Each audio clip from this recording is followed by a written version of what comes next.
Hey, it's Erin. Do you fold like a taco when you squat? For me, my upper body just about touches my upper legs when I reach that mid-rep point. This leads to comments, whether it's in the gym or people on social media saying, your form is terrible, learn how to squat. This is not the case. This is more a case of proportions and levers. Now, if you have a relatively short torso and long femurs like I do, you're going to have trouble with proper squat form. Whereas someone who has an even distribution between their torso length and their femur length, they are much more able to stay upright. Their center of gravity is much more under them. I have a few quick fixes for my long femured friends or my long-legged friends out there to help keep you from folding up like a taco every time you squat. And let's get into those starting now. The first thing I want you to look at is your foot placement and your stance width. Now with this, if you've been standing at about feet shoulder width apart, try 1.5 times shoulder width or even 2 times shoulder width apart and see if that helps. You can also think about turning your toes out.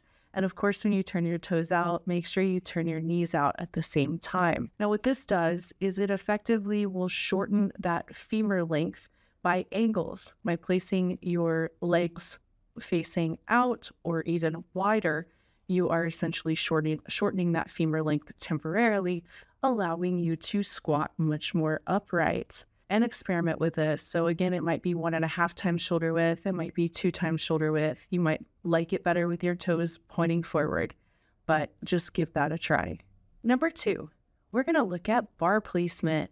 So if you do the traditional high bar placement, which means that the bar is going to sit on the upper portion of your traps, consider scaling it down just a little bit closer to a low bar placement.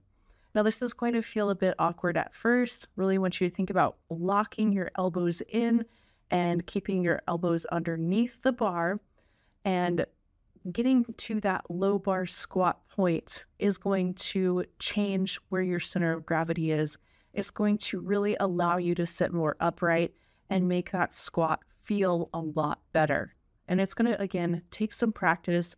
You may just move down 1 inch or 1.5 inches to start with, see how that feels, or you can even try it on the Smith machine just for some added stability. Number 3, we're going to look at adding plates under the heels. Now, by adding plates under the heels, in addition to that wider stance, you're going to have a much easier time keeping your upper body more upright and also squatting below parallel. This is going to feel much more comfortable. So what you're going to do is you're just going to go ahead and place those 2.5 pound to 5 pound plates. I like to use the rubber ones. They have less of a tendency to slide on you.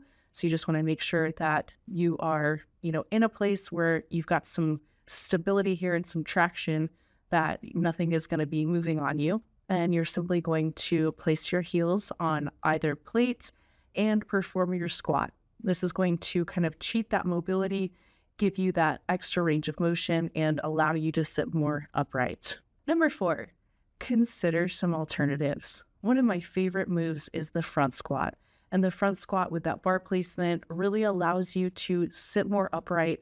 In addition to that, it's excellent for building quads and your upper back, and it is just going to feel much more comfortable. Now, if you want a video on this, on how to hold the bar, we can go through 3 different ways. If you don't have that flexibility here in your wrist to get that rack position, that's okay. You can always do cross arm or use lifting straps, but we can go over that another time. Just let me know in the comments below if you'd like to see that. So that's one option. Another option would be the Zercher squat. It's one of my personal favorites. It is a golden era exercise where that bar is going to sit right in the crook of your elbow, and you can use a bar pad if you would like for a little bit more comfort.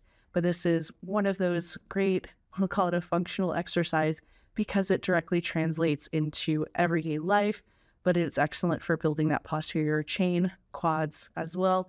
In addition, it will give you great biceps. Lastly, look to doing some unilateral exercises. You've got your barbell split squat, you've got step ups, bench assisted single leg squats, Bulgarian split squats. these unilateral exercises are going to go a long way towards really helping you get the most out of your leg exercises without having to worry about folding up like a taco if you don't want to make those other adjustments. So, my long-legged friends, what do you think? Did I miss any tips? If so, please leave them in the comments below. It's nice when we can all share ideas and learn from each other. That's it for this time. Until next time, train smart and train hard, y'all.